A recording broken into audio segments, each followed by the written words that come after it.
வணக்கம் அன்பான உறவுகளே, நாங்கள் சுகமாக இருக்கிறோம். அதே போல நீங்களும் சுகமாக இருக்க எல்லாம் வல்ல இறைவனை மன்றாடுகிறோம். தமிழ் மிக்சுமி சணலூடாக இப்போ நாங்கள் இன்றைக்கு குழல் புட்டு அவிப்போம். குழல் புட்டு எப்படி அவிக்கிறதுன்றதை பார்ப்போம் வாங்க. சில பேர் சில்லு புட்டுன்னு சொல்லிவினோம், நாங்கள் குழல் புட்டு யாழ்ப்பாணத்து கிராமத்தில் குழல் புட்டுன்னு தான் சொல்லுவோம். மூங்கில் குழல்ல இன்றைக்கு குழல் புட்டு அவிப்போம். வாங்க எப்படி அவிக்கிறதுன்றதை பார்ப்போம். 500 கிராம் அரிசிமா எடுத்து வச்சிருக்கிறோம். 500 கிராம் பரத்த அரிசிமா, 250 கிராம் அவிச்சமா வெள்ளமா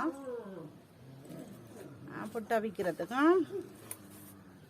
தேங்காய், ஒரு தேங்காய் திருவி வச்சிருக்கிறோம்.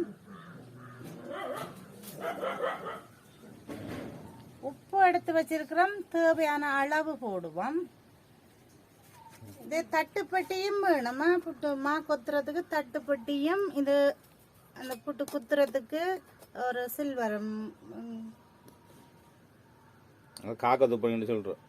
காக்கத்து போனி இப்போ இல்லை, இந்த நில சில்வர் அது குத்துறதுக்கு எடுத்து வச்சிருக்கோமா. இப்போ நாங்கள் புட்டு அவிக்க நீங்கள் முதல்ல அந்த புட்டு குழல தண்ணியில ஊற போட வேணும். எல்லாம் சுடு தண்ணியெல்லாம் வைக்கிறதுக்கு முன்னம் நீங்கள் முதல் குழலை தண்ணியில ஊற போடணும். ஏன்னு சொன்னா நாங்கள் தண்ணியில ஊற போட்டாதான் குழல்ல புட்டு பேந்து போடைக்குள்ள ஆவிய வெளியில தள்ள விடாமல் புட்டு உள்ளுக்கு அவியும். அதுக்காக நாங்கள் புட்டு அவிக்க முன்னம் விளக்கே நீங்கள் ஊற போடணும். அதோட நீங்க ஒரு தடியும் எடுத்து வச்சிருக்கணும், அந்த உருண்டை தடி. அந்த புட்டு தள்ளுறதுக்கு குழல்ல தள்ளுறதுக்கு இப்படி உருண்டை தடியும் நீங்க எடுத்து வச்சிருக்கணும். அப்புறம் 1 லிட்டர் தண்ணி விட்டு வையுங்க அடுப்புல. முதல்ல நல்லா கொதிக்க வேணும். தண்ணி நல்லா கொதிக்கட்டும். தண்ணி சூடாயிட்டு இல்ல நல்லா கொதிக்க வேணும். குழைக்கிறது நல்லா கொதிச்சாதான் புட்டு நல்ல பூ மாதிரி வரும். இல்லாட்டிக்கு அவியாமல் சேறு மாதிரி. உப்பு நாங்கள் 4 கரண்டி உப்பு போடுவோமா. கணக்க போட தேவையில்லை, கணக்க போட்டுறாதீங்க. உப்பு எதுக்கும் குறைச்சி போடுங்க, உப்பு கணக்க போட்டுறாமல். அதோட அரிசி மாவும் வெள்ளை மாவும் தானே நாங்கள் முதல் நல்லா கலக்கணும். மாவை 2 மாவு சேர வேணும். 2 அரிசி மாவும் வெள்ளை மாவும் தானே போட்டு நாங்கள் தனியாக அப்படியே வச்சு ஊற்றுனீங்கன்னா அது விரும்பா இருக்கும். நாங்கள் அதுக்காக ஒன்றா சேர்த்துட்டு, நீங்கள் ஒரு நாளும் புட்டுக்கோடியை பத்துக்கும் மா குழைக்கல உப்பை இதுக்குள்ள போடக்கூடாது. மாவுக்கு நீங்கள் உப்பு போடக்கூடாது. நீங்கள் ஒரு ஜொக்கில் போட்டு தான் சுடுதண்ணி இதுக்கு விட்டு தான் நாங்கள் மா குழைக்கவும். நீங்கள் மாவுக்கு உப்பை போட்டிங்கன்னு சொன்னால் அது மாவோட உப்பு சேராது. ஒவ்வொரு விரும்பா நிற்கும் உப்பு, ஒவ்வொரு பக்கம் உப்பு கைக்கிற மாதிரி இருக்கும். அதுக்காக நாங்கள் மாவுக்கு போடக்கூடாது. ஒரு ஜொக்கு எடுத்து அதில் உப்பை போட்டு தான் நாங்கள் சுடுதண்ணியை போதும் புட்டுக்கோ இடியப்பத்துக்கோ என்னத்துக்கும் விட்டு குழைப்போமா. நல்லா தண்ணி பொங்கிட்டுது. இப்போ பாருங்க, தண்ணி பொங்கிட்டு தான் நல்லா தண்ணி பொங்கிடும். நல்லா பொங்க தான் நீங்க புட்டுக்கு எப்போதும் மாவு குழைக்கணுமா. இடியப்பத்துக்கு தான் இந்த இதா குழைக்கணும். புட்டுக்கு நல்லா பொங்க வேணும். தண்ணி பொங்க விட்டுட்டு ஊற்றுவோமா. அளவா பார்த்து ஊற்றுங்க. தப்பண்ண கணக்க தண்ணி ஊற்றி போடக்கூடாது.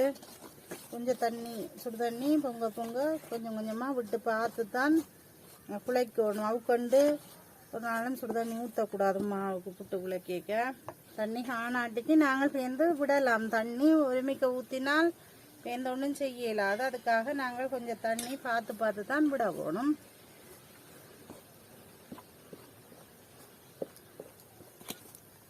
குட்டிக்க குட்டி ஒருமிக்க அரைவாசியாக குழைப்போம்.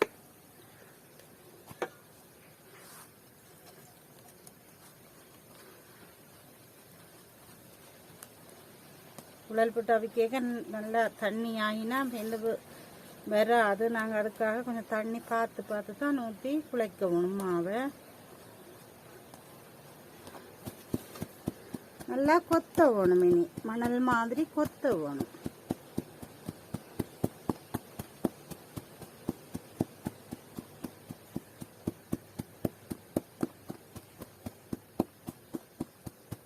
புட்டு கொத்துற சத்தம் கேட்குது உங்களுக்கு?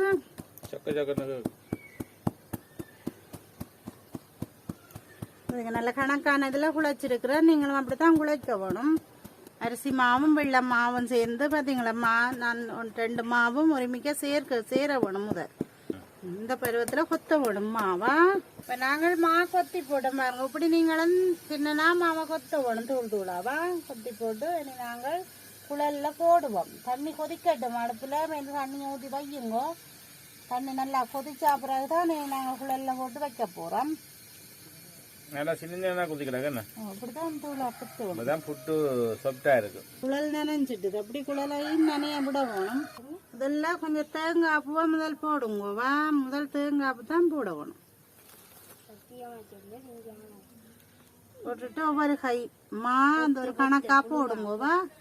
இந்த கணக்கில் மாவை ஒரு கை மா போடுங்க.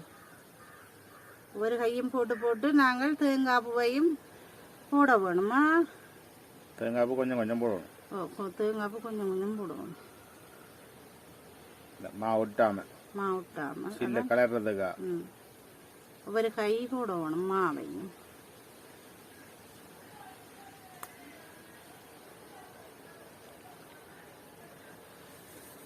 நான் ஒரு கை போட்டுன்னு வந்தது கணக்கா வந்துட்டுது.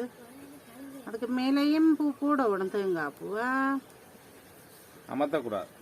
அமர்த்தி போடாதீங்க, மேலால வைக்கணும். சரியோ? இனி நாங்கள் அடுப்பில் வைப்போம். அப்படியேவா பாருங்க. நல்லா பொங்க வைக்கதான் நீங்கள் அடுப்பில் வைக்கணும். ஆவி வெளியில் போகாத முறைக்கு நல்லா அமர்த்தி விட்டுட்டு நாங்கள் டப்பன்னு மூடக்கூடாது. மேலால் அப்படி அரிக்க மேலே பாருங்க ஆவி வரும். அப்பேக்கு தான் நாங்கள் மூட வேணும் சில்லு.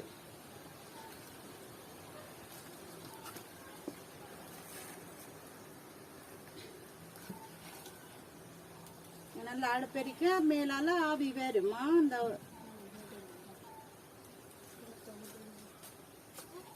அது மூடுறதுக்கு ஒரு சின்ன டிஷ் ஏதாவது எடுத்து வச்சிருங்க. இப்படி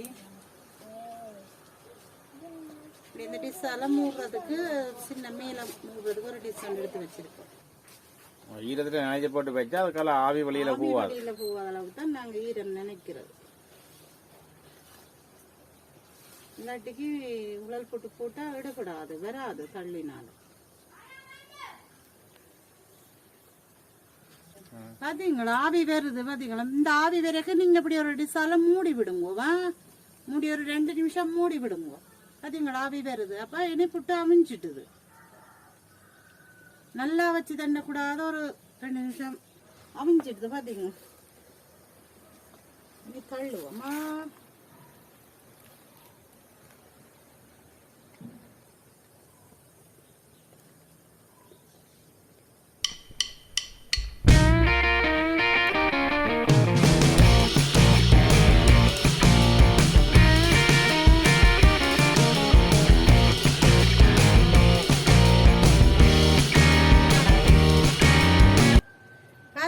குழல் புட்டு எப்படி இருக்குன்னு சொல்லி நான் செய்த முறையில நீங்களும் செய்து பாருங்க. இப்படித்தான் நீங்கள் புட்டு அவிச்சு பாருங்க. நல்ல நீட்டா வந்திருக்கு பாருங்க. ஒன்றும் பிரியாம கொள்ளாமல் குழல். சில பேர்ட்டு நல்லா தண்ணியா குழைச்சால் பிரிஞ்சு போடும். அப்படி செய்யாமல் நான் குழைச்சி காட்டின மாதிரியே நீங்களும் செய்து பாருங்க.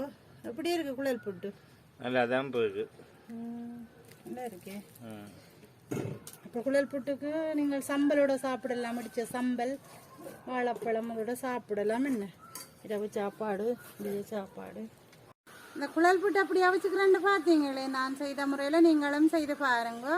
இந்த குழல் புட்டு உங்களுக்கு பிடிச்சிருந்தா லைக் பண்ணுங்க, ஷேர் பண்ணுங்க, கமெண்ட் பண்ணுங்க, சப்ஸ்கிரைப் பண்ணிட்டு கூடவே பெல் பட்டனையும் அமர்த்தி விடுங்க. அப்போ தான் நாங்கள் செய்கிற வீடியோ உங்களுக்கு வந்து கொண்டிருக்கும். நன்றி.